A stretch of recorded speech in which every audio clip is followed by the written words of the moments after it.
Hello everyone, welcome to Shri Krishna Maths Academy. In this video, we are going to do complete linear algebra solution of TIFR 2020, 19 and 18. So let's start our video with the first question of 2020. Let V be a finite dimensional vector space over R and let W a subspace of V. Then W intersection TW is a non-zero subspace for every linear automorphism TV to V if and only if W is equals to V, dimension of W is less than half of dimension of V, dimension of W is equals to half of dimension of V, dimension of W is greater than half of dimension of V. तो हमें इसमें क्या कह रहा है, V एक finite dimensional vector space है और W को ही हमने इसका सब स्पेस कंसिडर करना है सच दैट हमारे पास ये कंडीशन सेटिस्फाई होनी चाहिए. तो इस क्वेश्चन के लिए सबसे पहले मैंने V को क्या कंसिडर कर लिया, R4. हम इसमें ऑप्शन डिस्कार्ड करेंगे. तो अगर V हमारे पास R4 है तो हमारे पास जो ऑटोमॉर्फिज्म है वो TR4 से R4 तक हमारे पास डिफाइन करी है. मैंने किस तरह से डिफाइन करी है, T of ABCD is equals to ABCD. Identity transformation ले लिए सबसे सिंपलेस्ट वे में. और जो W है वो हमने कोई सबस्पेस कंसिडर करना है V का, तो वो हमने कंसिडर कर लिया है ABC0. ABC जो है वो हमारे पास किससे हैं, R से. ओके तो अब हमने सबसे पहले हमें ये कंडीशन चेक करनी पड़ेगी, W intersection TW non zero subspace है या नहीं. तो यहाँ से अगर मैं देखूँ तो TW की वैल्यू क्या आएगी.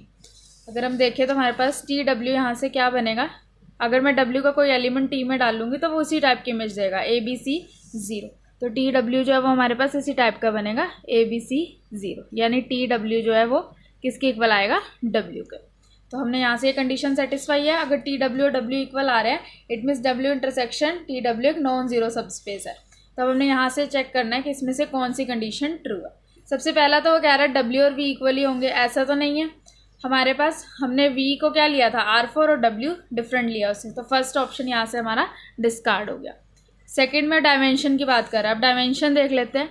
डायमेंशन ऑफ V यानी कि R4 की डायमेंशन 4 होगी और W की डायमेंशन क्या होगी हमारे पास, W इस टाइप का है तो इसकी डायमेंशन क्या होगी हमारे पास 3. तो हम देख लेते हैं कौन सी कंडीशन सेटिस्फाई हो रही है. Half of dimension of V किसकी इक्वल आएगी, 2. तो यहाँ से हम क्या कह सकते हैं कि डायमेंशन ऑफ W तो ग्रेटर है half of dimension of V से, बिकॉज 3 इज़ ग्रेटर देन 2. तो यहाँ से लेस वाला केस फेल हो गया, इक्वल वाला हो गया और हमारे पास क्या आ गया, डायमेंशन जो है वो W की half of dimension of V से बड़ी. तो इसका आंसर हमारे पास ऑप्शन डी करेक्ट होगा. Let's move to the next question. Question 2. Let A belongs to M and C, then AA0A is diagonalizable if and only if. इस type की matrix पूछ रहा है वो कि ये मैट्रिक्स डायगोनाइजेबल कब होगी, इफ़ एंड ओनली इफ इनमें से क्या कंडीशन लगेगी. तो अब सबसे पहले हम ये देख लेते हैं, A को मैं I भी रख लूँगी और N इज इक्वल टू 2 के लिए भी चेक कर लेंगे. इट मीन्स मैं A को क्या रख रही हूँ यहाँ पे 2x2 की आइडेंटिटी मैट्रिक्स. ये कोई नई मैट्रिक्स का नाम ले लेते हैं इसको C. तो हमारे पास जो C मैट्रिक्स बनेगी वो किस टाइप से बनेगी. अब मैं यहाँ पे A को क्या कंसिडर कर रही हूँ, 2x2 की आइडेंटिटी मैट्रिक्स. तो सबसे पहले हम लिख लेते हैं हमारी C मैट्रिक्स बनेगी क्या. यहाँ से C मैट्रिक्स क्या बनेगी हमारे पास 1 0 0 1 1 0 0 1, यहाँ 0 आएंगे 1 0 0 1. तो ये हमारे पास 4x4 की एक मैट्रिक्स बनती है. ठीक है, तो अब वो पूछ रहा है कि क्या ये डायगोनाइजेबल होगी. अब हम इस मैट्रिक्स को सबसे पहले चेक कर लेते हैं डायगोनाइजेबल है या नहीं. इस मैट्रिक्स का हमारे पास करेक्टरिस्टिक पॉलिनोमियल क्या बन रहा है, x - 1 की पावर 4. ओके तो इसमें से मुझे क्या निकालना पड़ेगा, C - I. डायगोनाइजेबल के लिए हम सबसे पहले मैट्रिक्स निकालते हैं कौन सी, C - I, क्योंकि 1 जो है इसकी आइगन वैल्यू है. तो C - I अगर मैं मैट्रिक्स निकालूँ तो C - I क्या बनेगी, 0 0 1 0 0 0 0 1 और यहाँ पे सारी क्या आ जाएंगी 0. ठीक है, तो अब हम देखें तो हमारे पास इस मैट्रिक्स का रैंक क्या बन रहा है, रैंक ऑफ C - I क्या बन रहा है 2. इट मीन्स मेरे पास नलिटी जो है C - I की वो क्या बनेगी 4 - 2 2. और ये जो नलिटी होती है C - I की हमें GM बताती है corresponding to that eigenvalue. यानी हम अगर 1 की बात करें तो GM कॉरस्पॉन्डिंग टू 1 मेरे पास क्या आएगी 2. और हमें करेक्टरिस्टिक पॉलिनोमियल पता है. इट मीन्स हम यहाँ से भी कह सकते हैं कि हमारे पास AM जो है कॉरस्पॉन्डिंग टू 1, उसकी पावर यहाँ पे कितनी है 4 है. तो AM जो है वो क्या आ जाएगी 4. तो हम यहाँ से देख सकते हैं AM और GM इक्वल नहीं है. तो AM GM इक्वल नहीं है, इट मीन्स हमारे पास this matrix is not diagonalisable. ठीक, तो हम एक ही वे से, एक ही ऑप्शन से, मतलब एक ही मैट्रिक्स लेके हमने दोनों ऑप्शन डिस्कार्ड कर दिए, तो आइडेंटिटी भी नहीं होगा और हमारे पास क्या है N2 भी नहीं होगा।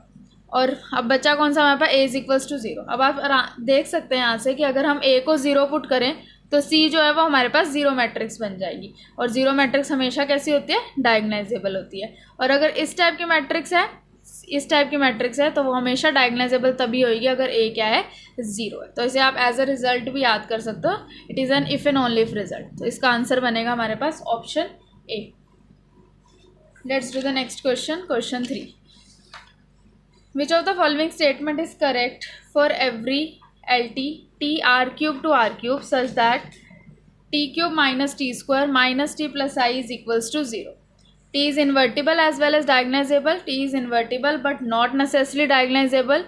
T is diagonalizable but not necessarily invertible and none of the above. अब इसमें हमें एक क्या बोला है, इसमें ये एक LT है जो इस इक्वेशन को सेटिस्फाई कर रही है। अब हमें पता है कि एक ट्रांसफॉर्मेशन होती है जो उसकी कॉरस्पॉन्डिंग, अगर हम उसकी मैट्रिक्स रिप्रेजेंटेशन लिखते हैं तो ट्रांसफॉर्मेशन और उसकी matrix representation same behaviour show करती है। ओके, तो अगर हम यहाँ से चेक करें, मान लिया हमने कि जो इसकी मैट्रिक्स रिप्रेजेंटेशन है उसकी कोई आइगन वैल्यू आएगी हमारे पास लैम्डा, तो लैम्डा जो है इस इक्वेशन को सेटिस्फाई करेगी। तो लैम्डा अगर इस इक्वेशन को सेटिस्फाई करती है, हम इसमें पुट करेंगे तो हमारे पास लैम्डा की क्या वैल्यूज़ आ रही है, इजीली कैलकुलेट कर सकते हो आप। लैम्डा की वैल्यूज़ क्या आ रही है हमारे पास, 1 1 एंड -1।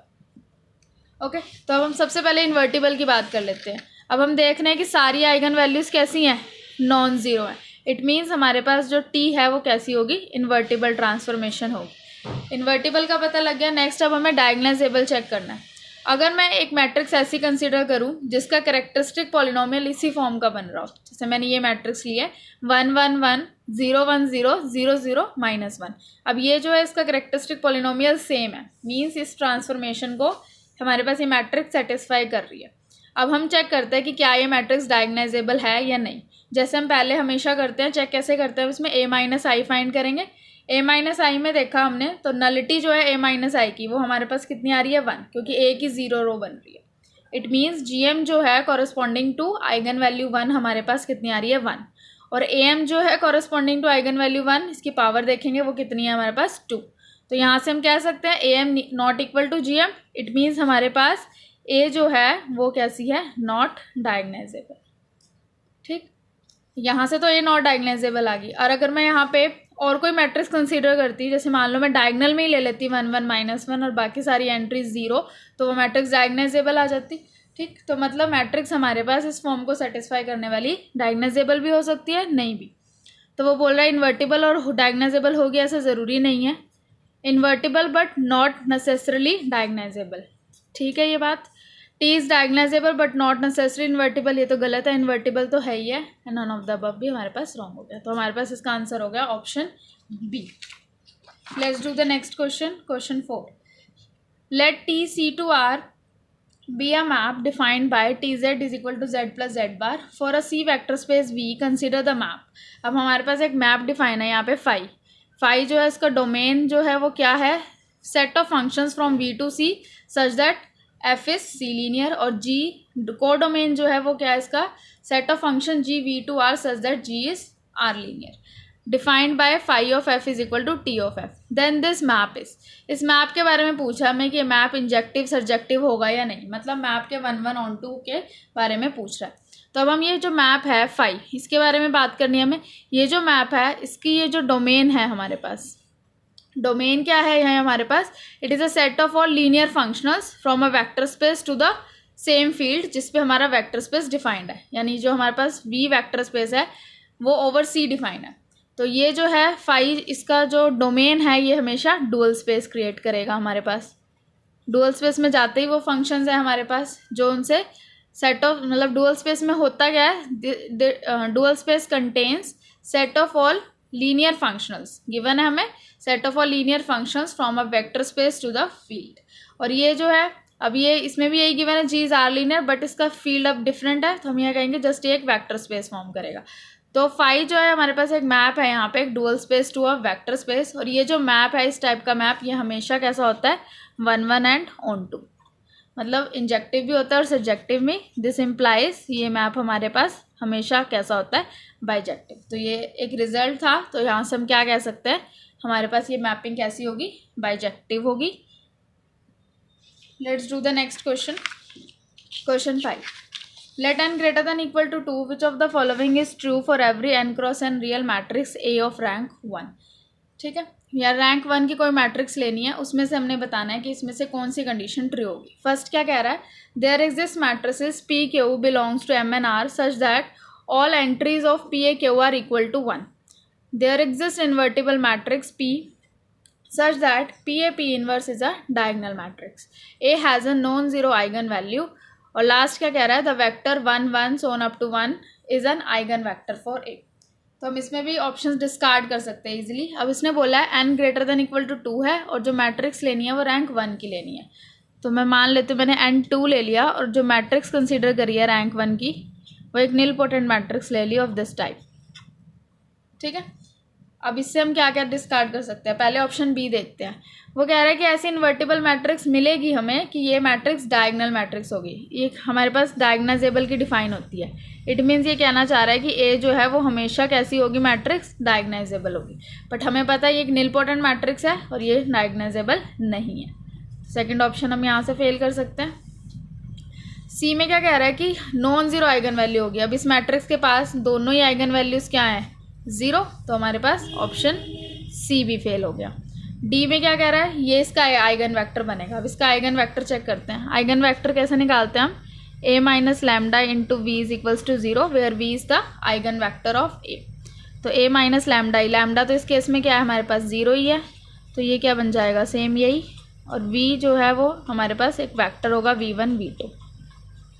यहाँ से हम निकाल ले तो हमारे पास क्या आ रहा है, v2 इज इक्वल्स टू 0। मतलब इसका जो आइगन वेक्टर होगा वो किस फॉर्म के होंगे, v1, 0 टाइप के। यानी कि अगर मैं एक आइगन वेक्टर लिखूँ इसका, तो इसका एक आइगन वेक्टर जो है वो इस टाइप का होगा 1, 0। और ये क्या कह रहा है, अगर हमने R2 लिया, इसके कहने का क्या मतलब है कि इसका आइगन वेक्टर हमेशा 1, 1 फॉर्म का होगा। पर ऐसा नहीं है, हमारे पास इस फॉर्म का आ रहा है। तो हम ऑप्शन डी भी यहाँ से फेल हो गया। तो हमारे पास इसका आंसर बना option A. Let's do the next question. Question 6, it is a true false question। an invertible linear map from R square to itself takes parallel lines to parallel lines। वो कह रहा है कि हमारे पास एक ऐसा मैप होगा जो क्या करे, पैरेलल लाइंस को पैरेलल लाइंस पे ही लेकर जाए। अब हमने ये मैप डिफाइन किया है R स्क्वायर से R स्क्वायर तक, डिफाइंड बाय दिस मैप। ये मैप इन्वर्टिबल है और ये मैप क्या करता है, पैरेलल लाइंस को पैरेलल लाइंस पे लेके जाता है। तो हमारे पास मैप है ऐसा, तो ये स्टेटमेंट हमारे पास क्या है, ट्रू। नेक्स्ट क्वेश्चन क्या है, for any matrix C with entries in C, मतलब मैट्रिक्स सी है और एंट्रीज उसकी कॉम्प्लेक्स से कह रहा है, let M C is the minimal polynomial of C and P C is the characteristic polynomial, then for any N belongs to capital N, two matrices A B are set similar if M A is equals to M B and P A is equals to P B.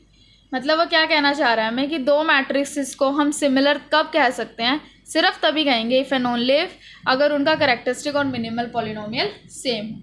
तो अब इस statement को आप easily disprove कर सकते हो। अगर मैं तो ऐसी मैट्रिसेस कंसीडर कर लूँ जिनका कैरेक्टरिस्टिक और मिनिमल पॉलिनोमियल तो सेम है बट फिर भी वो सिमिलर नहीं है। जैसे अगर मैं ए मैट्रिक्स 4x4 की मैट्रिक्स ले रही हूँ, 0 1 0 0 0 0 0 0 0 0 0 1 0 0 0 0, एक ये मैट्रिक्स लिया है और एक और मैट्रिक्स कंसीडर कर रहे हैं 0 1 0 0 और बाकी सारी एंट्रीज 0।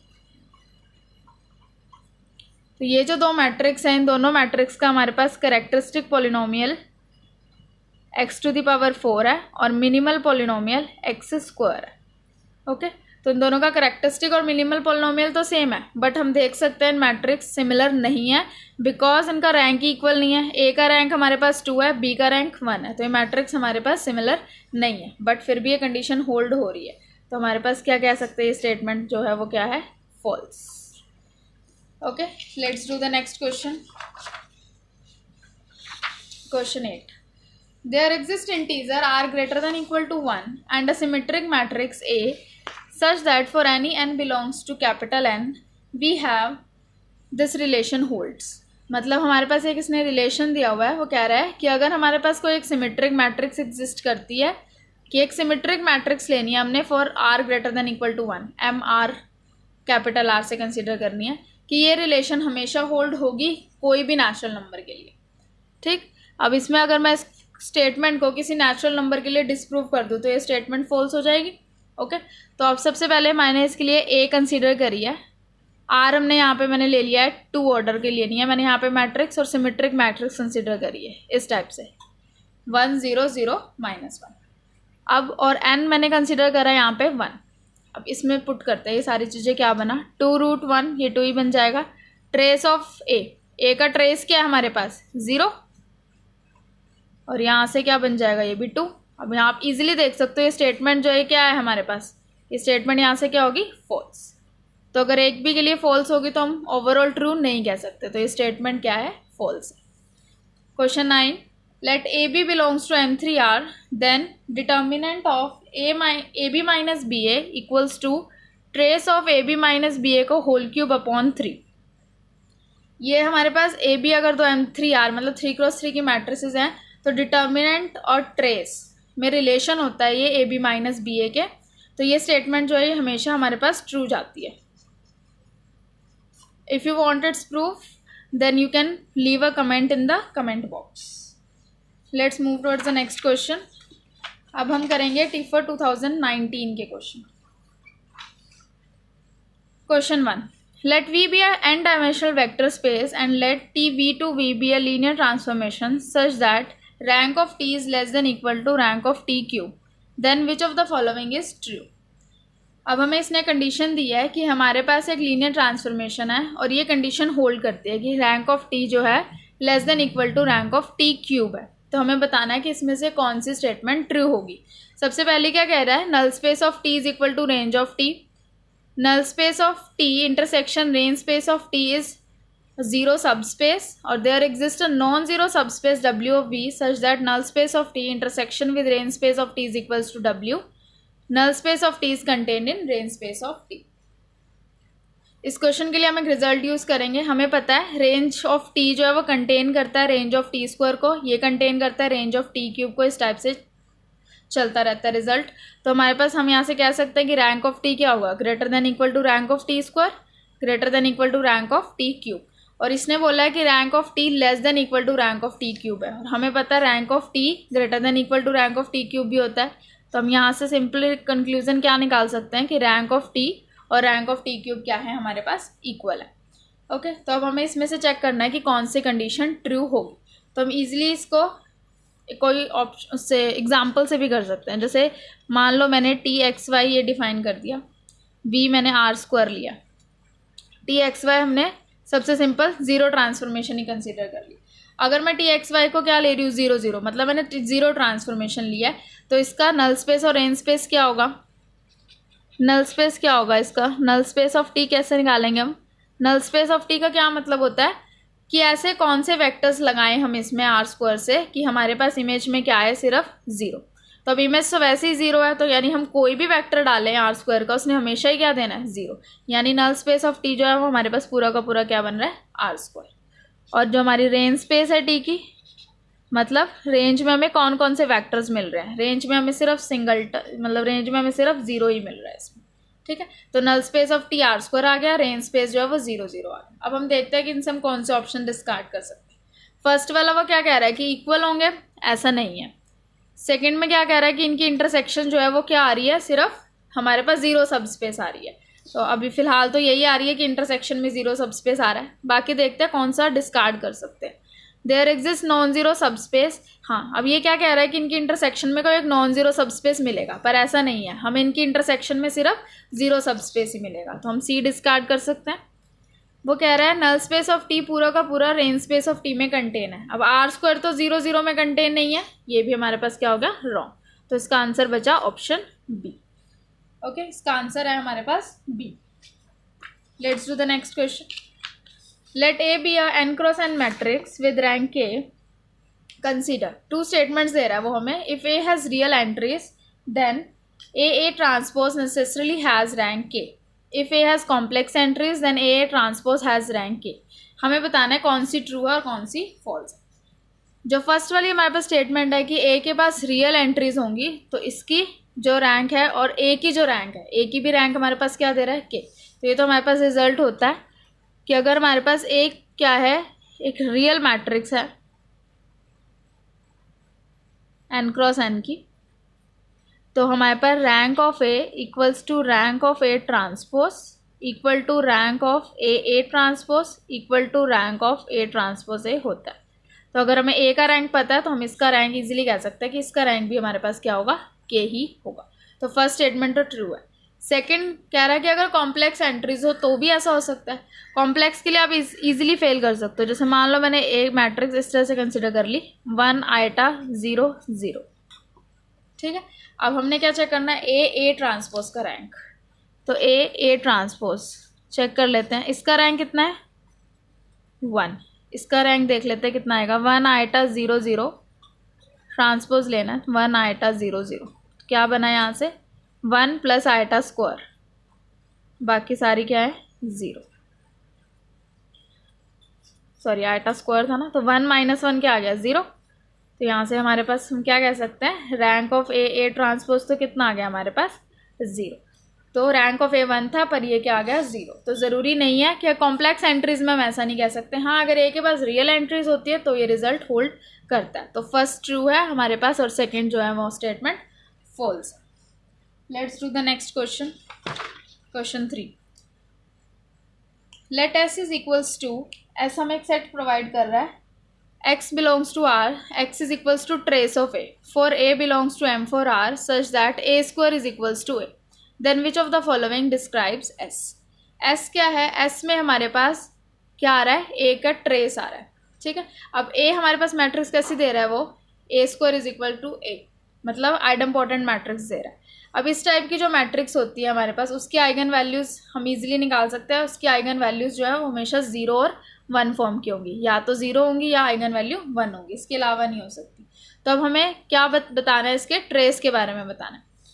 तो अगर तो लैम्डा सारी आइगन वैल्यूज़ ही क्या हुई 0, मान लिया कि हमने ए जो ऐसी मैट्रिक्स है जिसकी सारी आइगन वैल्यूज़ ही क्या हैं 0 हैं, तो ट्रेस की क्या पॉसिबिलिटी होती है, ट्रेस होता क्या है सम ऑफ द आइगन वैल्यूज़। तो अगर उसकी सारी आइगन वैल्यूज़ ही 0 हैं तो ट्रेस क्या बनेगा 0 + 0 + 0 यानी 0, ओके।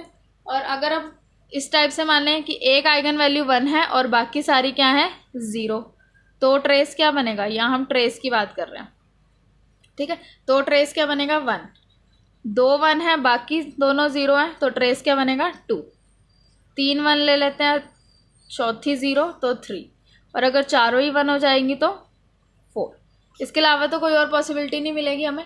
तो ट्रेस की हमारे पास 0 1 2 3 एंड 4, सिर्फ यही पॉसिबिलिटीज़ मिलती है। तो ऑप्शन से देखते हैं जिसमें ये कह रहा होगा, तो ऑप्शन सी जो है इसमें हमारा करेक्ट हो गया।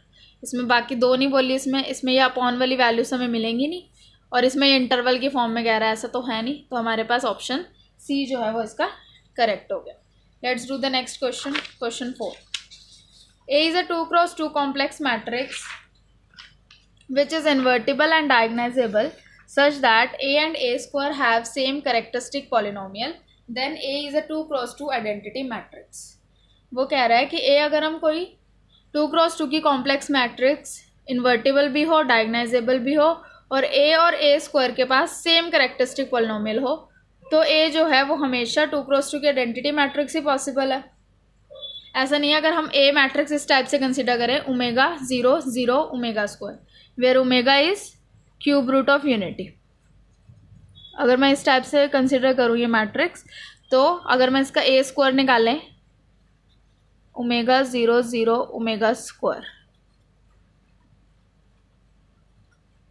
तो ये हमारे पास क्या बनेगा, ओमेगा स्क्वायर 0 0, और यहाँ पे ओमेगा की पावर 4 विच इज़ ओमेगा। तो A और A स्क्वायर, ओमेगा स्क्वायर यही है इसके आइगन वैल्यूज़, और इसकी भी यही है।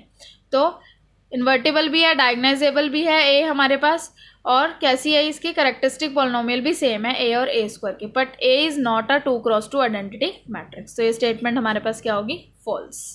Let's do the next question. A B C are 3 × 3 real matrices with rank of A is equals to 2, rank of B 1 and rank of C 2। तो वो बोल रहा है क्या, rank of A B C हमेशा 1 होगा, अब हमें चेक करना है क्या ABC का रैंक 1 ही होगा, इसके अलावा और कुछ नहीं हो सकता। हम इसमें दो प्रॉपर्टीज़ का यूज़ करेंगे रिलेटेड टू रैंक। रैंक अगर हमारे पास दो मैट्रिसेस हों P कोई M क्रॉस N ऑर्डर किया है और ये कोई N क्रॉस R ऑर्डर किया, तो rank of PQ less than equal to होता है minimum of rank of P rank of Q, और rank of PQ greater than equal to होता है rank of P plus rank of Q minus N। Okay, तो हम यहाँ से use करते हैं। सबसे पहले हम रैंक ऑफ AB की बात करेंगे। AB का रैंक निकालते हैं, क्या क्या पॉसिबिलिटीज़ हो सकती है। तो रैंक ऑफ AB क्या होता है, less than equal to minimum of rank of A rank of B। हमें दोनों के रैंक पता है, तो रैंक ऑफ AB क्या आ गया यहाँ से हमारे पास, लेस देन इक्वल टू 1। और अगर मैं ये चीज़ लगाऊँ सेकेंड वाला relation, greater than equal to 2 + 1 minus ये N जो होता है ये हमारे पास इसके कॉलम और इसके रो। अब हमारे पास ABC तो तीनों ही 3 क्रॉस 3 की मैट्रिक्स हैं, तो ये N जो है हमारे पास यहाँ पे 3 आएगा। तो rank of AB is greater than equal to 0। 0 से बड़ा 1 से छोटा, यानी रैंक ऑफ AB की क्या क्या पॉसिबिलिटीज़ है, 0 और 1। तो दो पॉसिबिलिटीज़ हैं AB की, या तो 0 होगा या 1 होगा हमारे पास। तो हम यहाँ से चेक करते हैं। अब हमें किसकी निकालनी है, रैंक ऑफ ABC। तब हम रैंक ऑफ ABC चेक करते हैं। AB को मैं एक मैट्रिक्स कंसिडर कर रही हूँ, C को मैं डिफरेंट मैट्रिक्स कंसिडर करेंगे। तो rank of ABC is less than equal to minimum of rank of AB और रैंक ऑफ C। इस टाइप से एक मैट्रिक्स कंसिडर कर ली हमने। तो अब हमारे पास अगर दो केस बन रहे हैं हमारे पास, दूसरी कंडीशन भी लिख लेते हैं पहले। Rank of ABC greater than equal to rank of AB plus rank of C minus 3।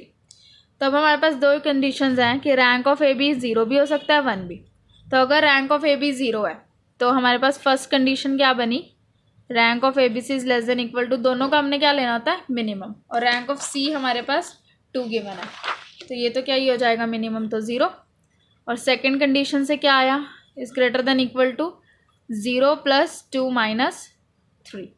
तो ये कितना आ गया -1, मतलब 0 से छोटी और -1 से बड़ी। तो ये तो एक ही पॉसिबिलिटीज़ हो सकता है, वो क्या है 0। तो अगर रैंक ऑफ AB 0 है तो रैंक ऑफ ABC 0 हो सकता है। और अगर मैं कंसिडर करूँ रैंक ऑफ AB 1 होगा तो rank of ABC less than equal to, first condition में लगाते हैं 1 और 2, तो मिनिमम लेना है तो वो क्या आ जाएगा 1। और ग्रेटर देन इक्वल टू किससे आएगा, ये रैंक ऑफ AB कितना है 1 + 2 माइनस 3। तो यानी रैंक ऑफ ABC क्या आ गया यहाँ से हमारे पास, ग्रेटर देन इक्वल टू 0।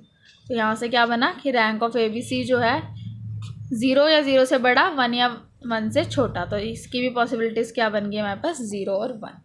ठीक है, पर अब यहाँ से हमारे पास क्या पॉसिबिलिटी आई कि रैंक ऑफ ABC जो है वो 0 भी हो सकता है और 1 भी हो सकता है। पर इसने हमें ऑप्शन में सिर्फ क्या बोला है, क्वेश्चन में सिर्फ क्या बोला है कि 1 नहीं होगा, बट ऐसा नहीं है।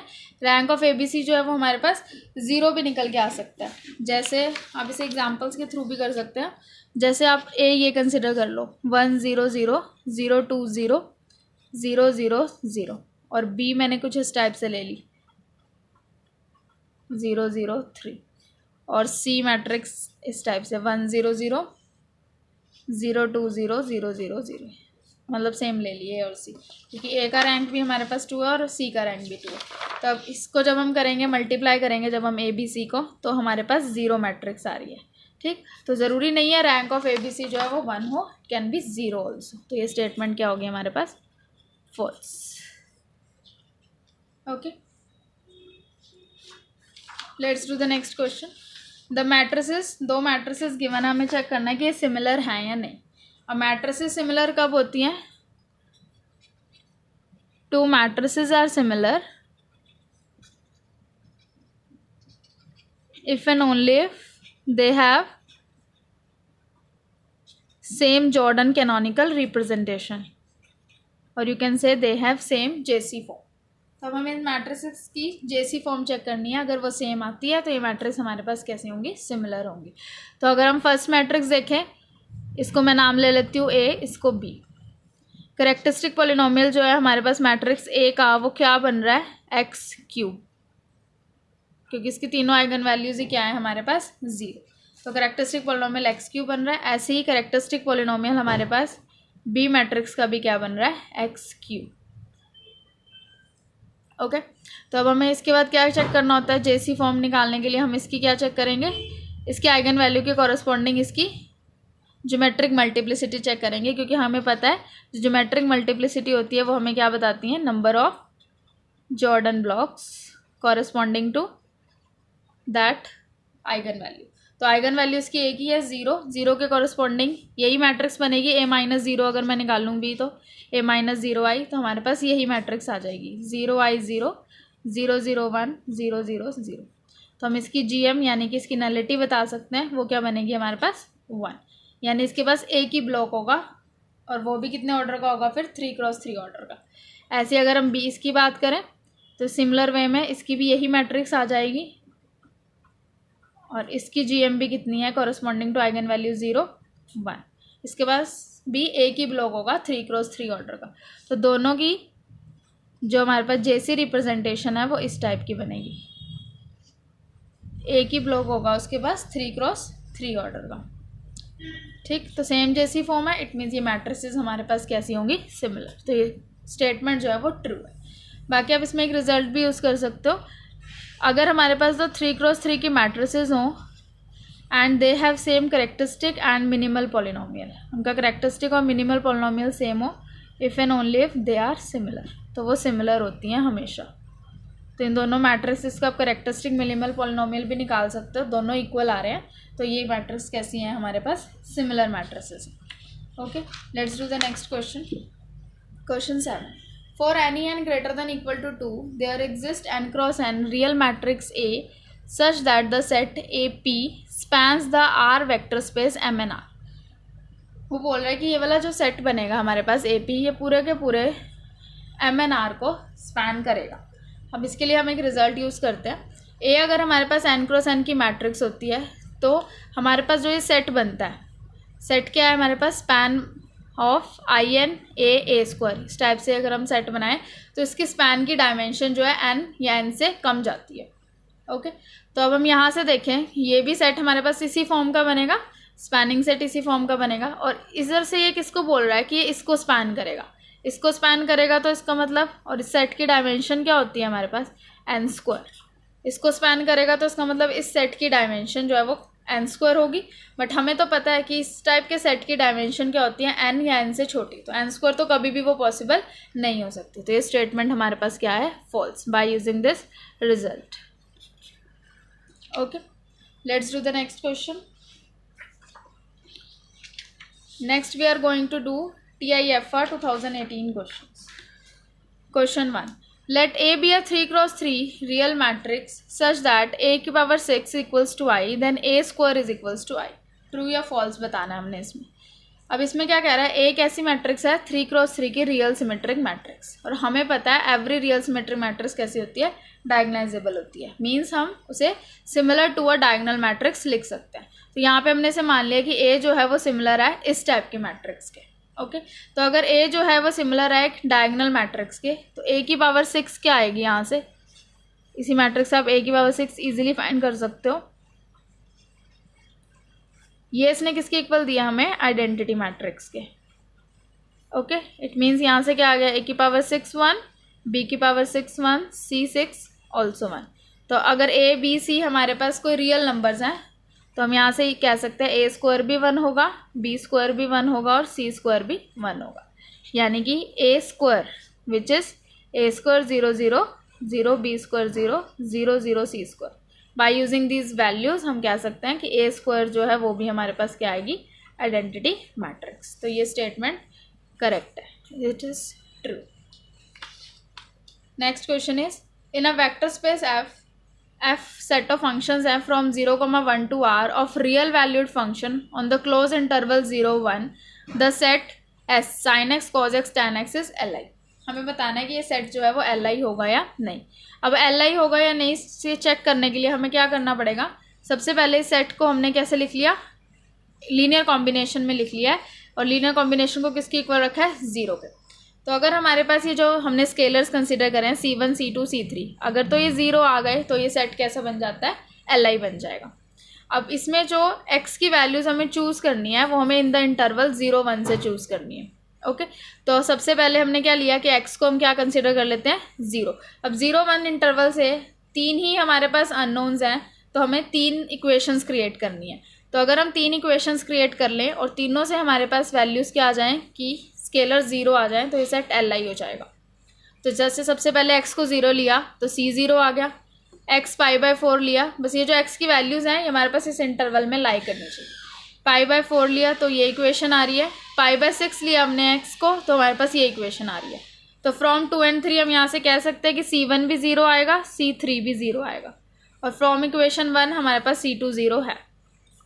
ओके तो हमारे पास तीनों स्केलर्स कैसे आ गए 0, इट मीन्स ये सेट कैसा हो गया हमारे पास LI। तो एक स्टेटमेंट क्या है हमारे पास true. Let's do the next question. Let ABC belongs to M3R such that A commute with B, B commutes with C and B is not a scalar matrix.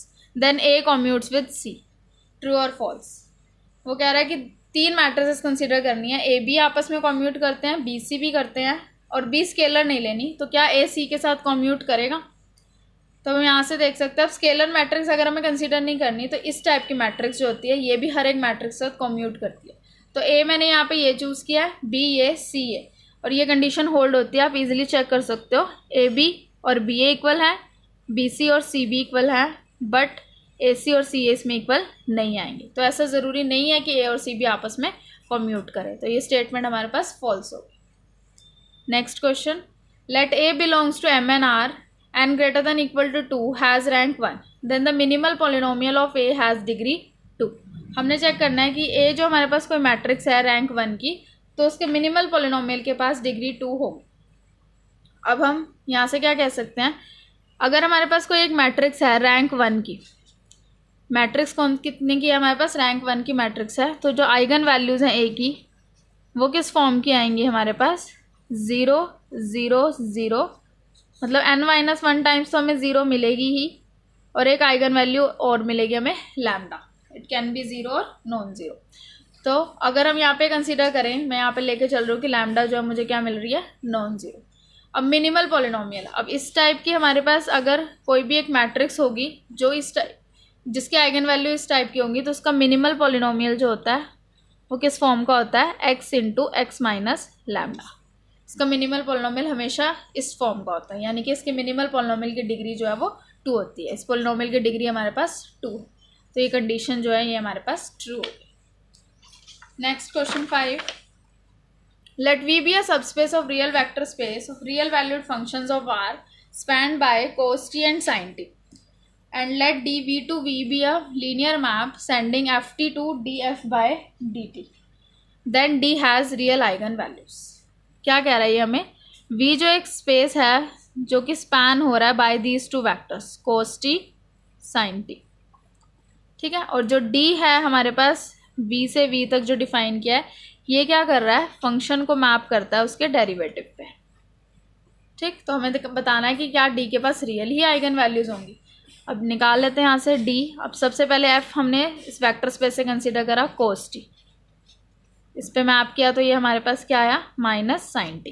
अब हमारे पास जो ये वेक्टर आता है हमें इनके इसी एलिमेंट्स के क्या लिखना होता है, इनके लीनियर कॉम्बिनेशन में लिखना होता है, तो हम इसे लिख सकते हैं 0 into cos T plus -1 into sine T, और सेकेंड वेक्टर क्या है इसका साइन टी, इसके डेरिवेटिव कॉस टी। कैसे लिख सकते हैं इसे 1 into cos T plus 0 into sine T.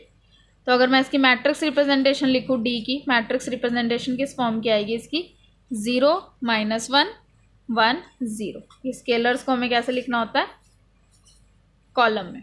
तो हम यहाँ से चेक कर सकते हैं मैट्रिक्स की हमारे पास आइगन वैल्यूज़ क्या बन रही हैं, x इज इक्वल टू ये इसका कैरेक्टरिस्टिक पॉलिनोमियल है, तो इसकी आइगन वैल्यूज़ क्या बन रही है प्लस माइनस आइटा, मतलब it has no real eigen values, और वो कह रहा था हमेशा रियल ही होंगी, तो ये स्टेटमेंट क्या होगी हमारे पास false. Let's do the next question. Let a comma b belongs to MNR such that a plus b is equals to ab, then ab is equals to ba। हमारे पास एक कंडीशन गिवन है कि a plus b ab के equal है, तो क्या ab और ba equal होंगे। इसको हम इजीली प्रूव कर सकते हैं, जैसे आप यहाँ से देख सकते हो a plus b minus ab is equals to 0। इसको और इसको इकट्ठा रख के मैंने यहाँ से a कॉमन लिया है, i minus b plus b, और इसमें फिर आई ऐड करा और आई सब्ट्रैक्ट किया। तो यहाँ से हमारे पास हमें पेयर बना लिया इकट्ठा b माइनस आई का, इसको सॉल्व किया, यहाँ से हमारे पास ये आ गया b minus I into A minus I is equals to I. Okay, इसको ओपन कर लिया जस्ट हमने ब्रैकेट्स को, तो हमारे पास क्या आ गया, B A is equals to A plus B. तो यहाँ से ए बी भी ए प्लस बी के इक्वल था और बी ए भी हमारे पास किसके इक्वल आ गया, ए प्लस बी के। तो दोनों की दोनों आपस में इक्वल हो गए। तो हम यहाँ से कह सकते हैं बी ए जो है वो ए बी के इक्वल है। ओके, तो ये स्टेटमेंट हमारे पास क्या हो गई, true. Question 7. The set of nilpotent matrices in M3R spans M3R considered as an R vector space. वो कह रहा है कि nilpotent matrices लेंगे जो भी हम M3R में से, वो स्पैन कर रही है M3R को consider as R vector space. अब हमें जो सेट बनाना है वो सेट किसका बनाना है, nilpotent matrices का। अगर हमारे पास हमें पता है कि जो nilpotent matrices होती हैं उनका ट्रेस क्या होता है, हमेशा 0। अब हमारे पास जो भी स्पैनिंग सेट होगा, इसका स्पैनिंग सेट किसका होगा, सारी नीलपोटेंट मैट्रिसेस का। तो स्पैनिंग सेट में आता है क्या है, सारे हमारे पास स्पैनिंग सेट में आता है क्या है, set of all linear combinations of a nilpotent matrices, यही आएगा इसमें। तो हमारे पास स्पैन में भी सारी की सारी जो भी मैट्रिसेस होंगी उनका ट्रेस भी क्या होगा, 0 होगा। तो अगर हम ये चाहते हैं कि हमारा ये सारा नीलपोटेंट मैट्रिसेस इस सेट को स्पैन करे M3R, उस M3R की डायमेंशन हमारे पास कितनी होती है, 9, ठीक। बट हमारे पास यहाँ से जो मैट्रिसेस मिलेंगी उसमें क्या होगा, एक रिस्ट्रिक्शन आ जाएगी, दैट इज ट्रेस जो है वो 0 होगा। तो उसमें एक कांस्टेंट आ गया हमारे पास, तो उसकी डायमेंशन जो है वो कभी भी 9 नहीं रहेगी, क्योंकि एक कांस्टेंट तो हमें उसका मिल ही गया है। तो अगर हमारे पास एक कांस्टेंट आ जाता है तो डायमेंशन उसकी 9 नहीं रहेगी, डायमेंशन उसकी रिड्यूस हो जाएगी। तो ये जो हमारे पास सेट होगा ये कभी भी स्पैन नहीं करेगा पूरे के पूरे M3R को। तो ये स्टेटमेंट हमारे पास क्या है, false. Next question is, A belongs to M and R, be an upper triangular with all diagonal entries 1 such that A is not equal to I, then A is not diagonalizable. वो बोल रहा है कि इस type की अगर मैं कोई मैट्रिक्स कंसीडर कर लूँ जिसकी सारी डायगोनल एंट्रीज 1 है तो A डायगोनाइजेबल नहीं होगी। अब ये हमें चेक करना है कि इस टाइप की मैट्रिक्स डायगोनाइजेबल होगी या नहीं। अब हम देख सकते हैं कि अपर ट्रायंगुलर मैट्रिक्स बोल रहा है सारी डायगोनल एंट्रीज 1 है। इट मीन्स इसका जो करेक्टरिस्टिक पॉलिनोमियल होगा हमारे पास ए का, वो किस फॉर्म का होगा, x minus 1 raise to power n, इसी टाइप का होगा। ओके, यानी कि जो हमारे पास एल्जेब्राइक मल्टीप्लिसिटी है ऑफ आइगन वैल्यू 1 वो हमारे पास कितनी मिलेगी, n। अब वो बोल रहा है कि a डायगोनाइजेबल नहीं होगा। अगर मैं मान लेती हूँ for a to be diagonalizable, अगर a को डायगोनाइजेबल होना है, अगर A डायगोनाइजेबल होगा इट मीन्स हमारे पास GM जो है corresponding to lambda is equals to 1, वो भी क्या मिलनी चाहिए, हमें n मिलनी चाहिए। अगर GM जो है कॉरस्पॉन्डिंग टू 1 हमें n मिली है, इट मीन्स अब GM जो है लैम्डा इज इक्वल टू 1 की कॉरस्पॉन्डिंग, इट मीन्स हमारे पास जो मैट्रिक्स बनेगी A माइनस लैम्डा आई यानी A माइनस आई, तो उसका रैंक क्या होगा, 0, तभी GM n आएगी। इसमें उसका रैंक क्या होगा हमारे पास, 0। अब इस मैट्रिक्स का रैंक 0 होने के लिए इसका मतलब क्या हुआ, ए कैसी मैट्रिक्स होगी, आइडेंटिटी, तभी इसका रैंक क्या होगा, 0। पर उसने हमें गिवन क्या किया है कि ए आइडेंटिटी नहीं हो सकती, बट ए जो है वो आइडेंटिटी नहीं है। तो हम यहाँ से कॉन्ट्राडिक्शन आ गई।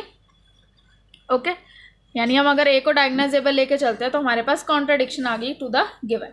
तो हम यहाँ से क्या कहेंगे, जो ए है हमारे पास नॉट डायगोनाइजेबल, दिस स्टेटमेंट। तो ए इज़ नॉट डायगोनाइजेबल, ये भी यही कह रहा है कि ए इज़ नॉट डायगोनाइजेबल।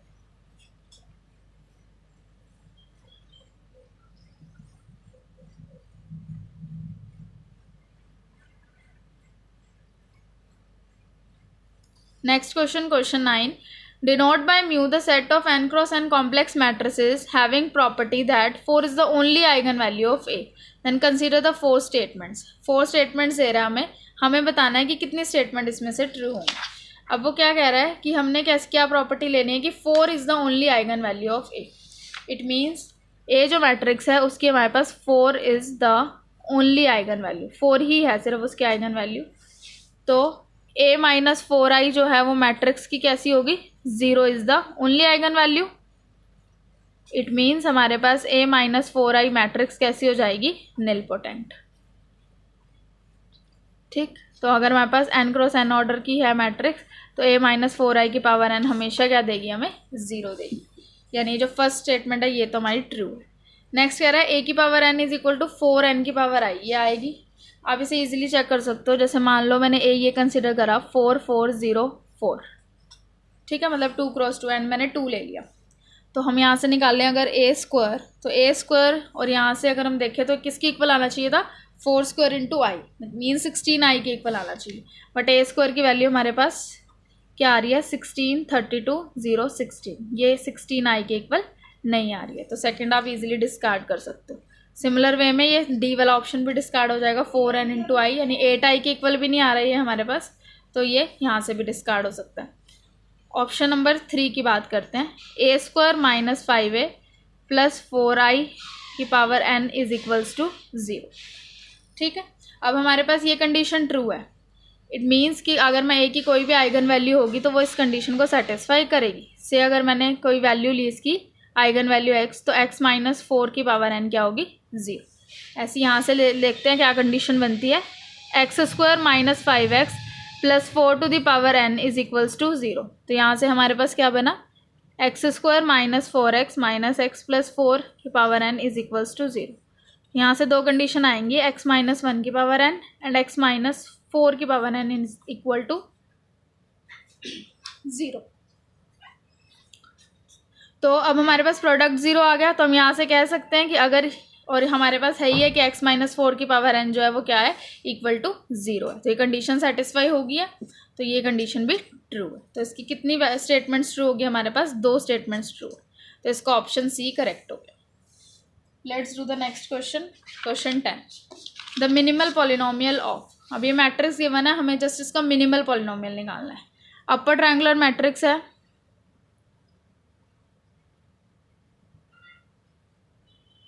इसका हमारे पास अब मिनिमल पॉलिनोमियल हमें इसका फाइंड आउट करना है। तो इसका मिनिमल पॉलिनोमियल, सॉरी यहाँ पे 0 था, तो इसका मिनिमल कैरेक्टरिस्टिक पॉलिनोमियल क्या होगा हमारे पास, x minus 2 cube into x minus 5। Okay, तब हमें इसका मिनिमल पॉलिनोमियल फाइंड करना है। हमें पता है मिनिमल पॉलिनोमियल हमेशा ही कैरेक्टरिस्टिक पॉलिनोमियल को डिवाइड करता है। तो इन तीनों में से कोई ना कोई पॉसिबिलिटी आने वाली है। या तो आप डायगोनाइजेबल की कंडीशन से भी चेक कर सकते हो कि ये जो मैट्रिक्स है हमारे पास, ये डायगोनाइजेबल नहीं होगी। a माइनस 2i जब हम निकालेंगे तो उसकी जो gm है a माइनस 2i की, या gm जो है corresponding to lambda is equal to 2, not equal to am आएगी corresponding to lambda is equal to 2।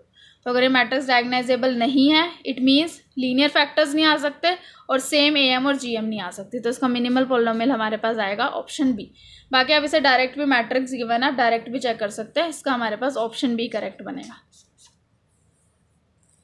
Thank you everyone.